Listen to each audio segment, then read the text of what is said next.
ассалому алайкум бинандаҳои азизу гиромӣ, барномаи ахбор аст аз телевизиони тоҷикистон. истиқлоли давлатӣ дастоварди беназири миллати тоҷик. бо ба даст овардани истиқлоли давлатӣ дар ҳаёти миллати озодаву созандаи тоҷик саҳифаи наве кушода шуд.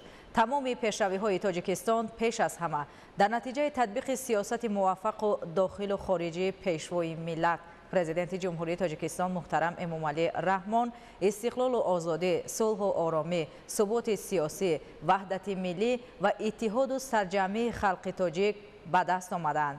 идомаи мавзӯъ дар гузориши Зафар Қаюмзода.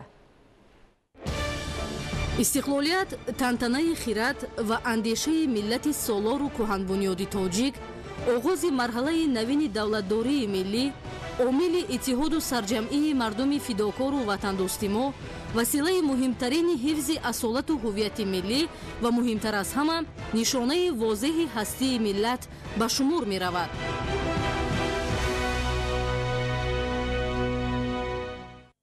истиқлоли ватани муқаддасу беиштиҳосо Тоҷикистони ободу озод бо гузашти чанд моҳи дигар 33 сола мешавад. Он ба дарахте мемонад, ки аз тӯфонҳои сиёсиву иҷтимоӣ солим берун омад ва акнун тануманду устувор буда рӯз то рӯз қавитар мегардад.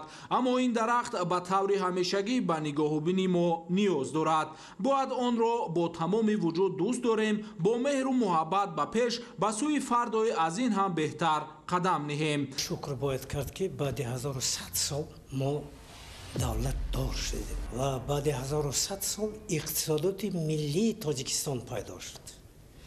маҷмӯи маҳсулоти дохилӣ ва ҳамчун муҳосибот, ҳамчун ҳисоби миллӣ ки дар талаботи созмони милали муттаҳид ҷой дорад, яъне ки доро шудем.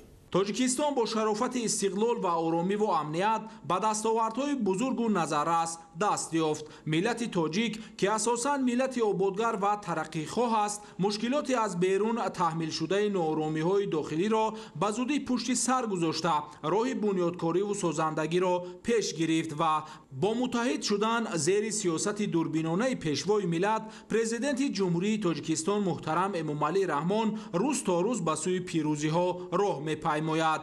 истиқлол барои миллати мо неъмати бузургу таърихист. ин арзиш ҳаёту дунёи моро рангину пурҷило намудааст. истиқлоли имрӯзаи мо муҳимтарин асосе ҳаст, ки моро чун сипар аз тамоми падидаҳои манфӣ ва номатлубе ки ҷаҳони имрӯз дар шакли фаъолиятҳои сиёсии гурӯҳҳои алоҳида, манфиатҳои геополитикии кишварҳои бузург имрӯз дар ҷаҳон ин шиддатро ба вуҷуд овардааст.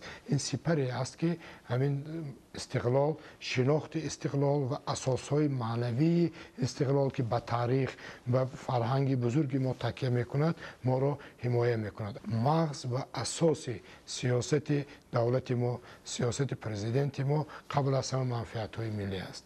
қабл аз ҳама манфиат ва саодату хушрӯзию зиндагии хуби ҳар фарди ҷомеаи мо аст, ки ба анъанаҳои гузаштаи мо такя мекунад ва сабки зиндагии имрӯзаи мо, сабки зиндагии сиёсӣ, зиндагии урфии мо ҳам дар ҳамин ҷода ҷараён дорад ва дар саргаҳи ин таҳаввулоти азиме ки дар рӯзгор, дар зиндагии маънавӣ, дар зиндагии урфии мо қарор дорад, воқеан шахсияти шукӯҳманди президенти мо қарор дорад, ки бо ҳама таҷрибаҳои бузурги таърихӣ миллатро ба роҳҳои бузурги худсозӣ, худафрӯзӣ ҳидоят мекунад. аз он ҷо ки истиқлоли иқтисодӣ танзимкунандаи истиқлоли сиёсист, ҳукумати Тоҷикистон дар ин замина корҳои зиёдеро ба анҷом расонда, барномаву стратегияҳои мушаххасеро татбиқ намуда истодааст. дар ин росто метавон ба 4 бахш роҳ, энергетика, амнияти озуқаворӣ ва саноат ишора кард,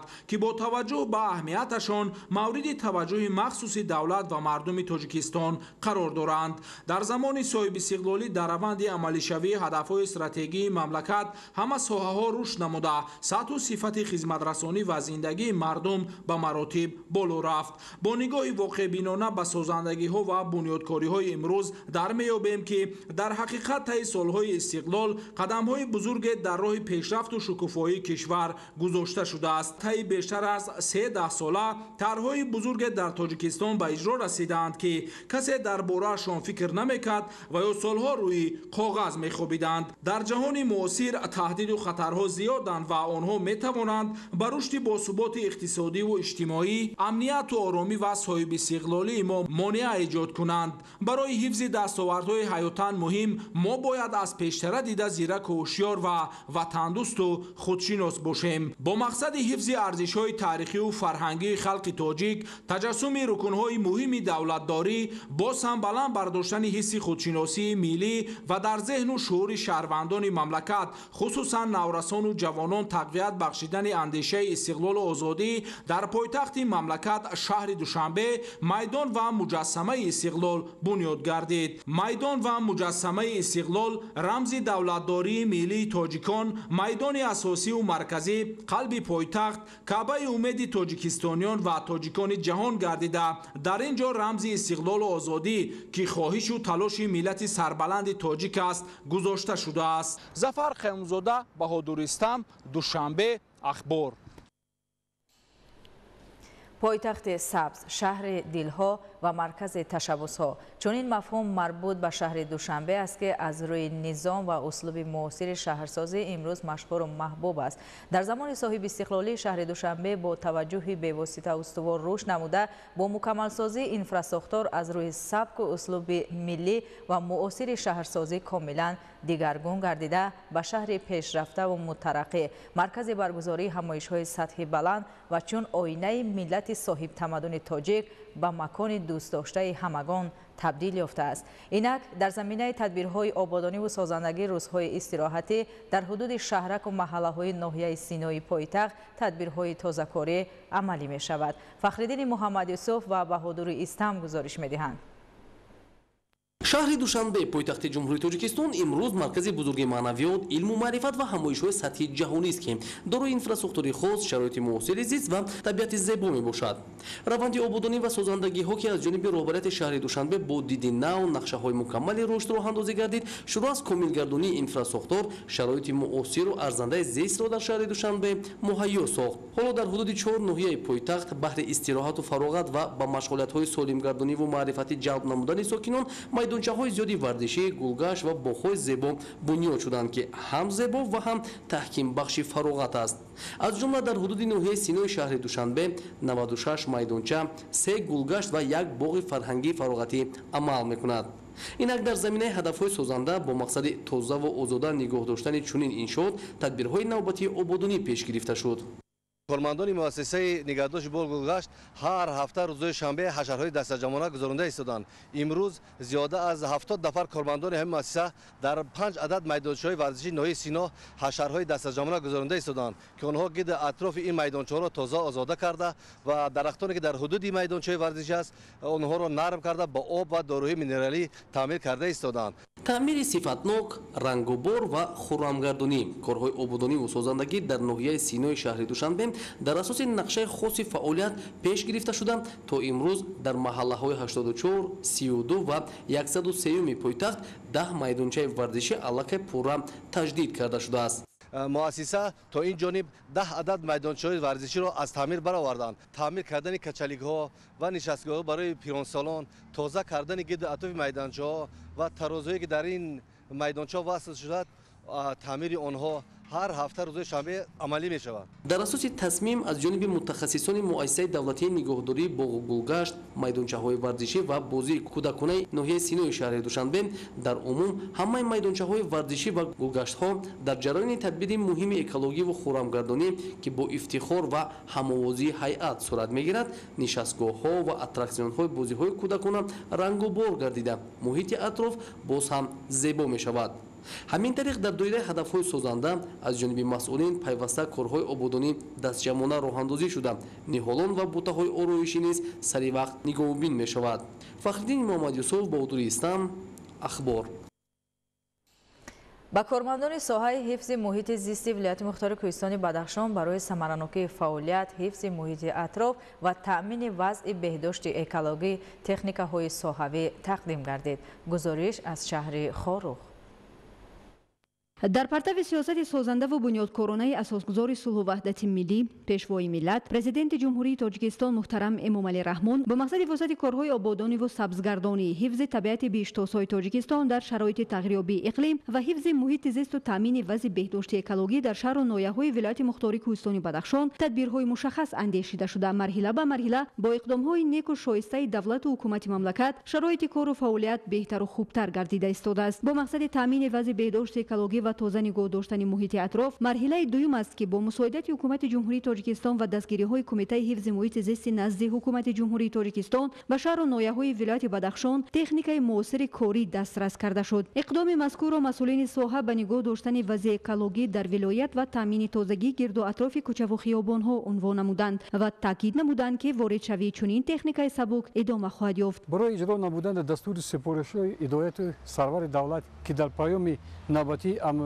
ساله ارائه گردیدن اوید وضع بهداشت اکولوژی ولایت مختار کوهستان بدخشان از طرف کمیته حفظ محیط زیست نزد حکومت جمهوری تاجیکستان برای ولایت مختار کوهستان بدخشان 7 موتورولو جدا شدگی هستند که برای بهداشت وضع اکولوژی ولایت ما خدمت میکنند.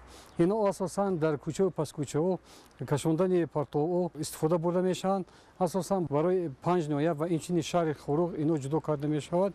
این مراتبه دوم است که از طرف کمیته حفظ محیط زیست نزد حکومت جمهوری تاجیکستان جدا کرده میشود و من بعد هم دوام میدارد و ما حرکت میکنیم که این وضعیت اکولوژی خودمون در سطح ضروری نگاه داریم. مسئولین مقامات ولایتی ضمن تقدیم کلید به صاحبان واسطه‌های نقلیات معاصر که به تامین تازگی گرد و اطراف کوچه و خیابان‌ها و همچنین تامین وضع بهداشت اکولوژی در شهر و ناحیه‌های ولایت مختار کوهستان بدخشان نگرانیده شده است، اقدام نوبتی را از ادامه دستگیری‌های پیوسته حکومت جمهوری تاجیکستان و غمخوری‌های روزافزون پیشوای ملت پرزیدنت جمهوری تاجیکستان محترم امامعلی رحمان نسبت ولایت بدخشان و مردم سربلند آن عنوان نمود. جهت سالها خدمت نمود با کارمندان خوجگی منزل و کمان علی شهر و ناحیه‌های ولایت نگاه و بین خوب مترولیکو توصیه داده شد. مسئولین شهر و ناحیه‌های ولایت از دستگیری‌های روزافزون دولت و حکومت مملکت نسبت رشد و پیشرفت ساحه‌های حیاتاً مهم خوجگی مملکت منتداری صمیمی بیان نمودند و دسترسی به چنین تکنیکای معاصر و زمینه بلند برای بهداشت وضع اکولوژی و تازگی محیط اطراف ارزیابی نمودند. در برابر تقدیم نمودن تکنیک‌های کشاورزی برای تازه نمودن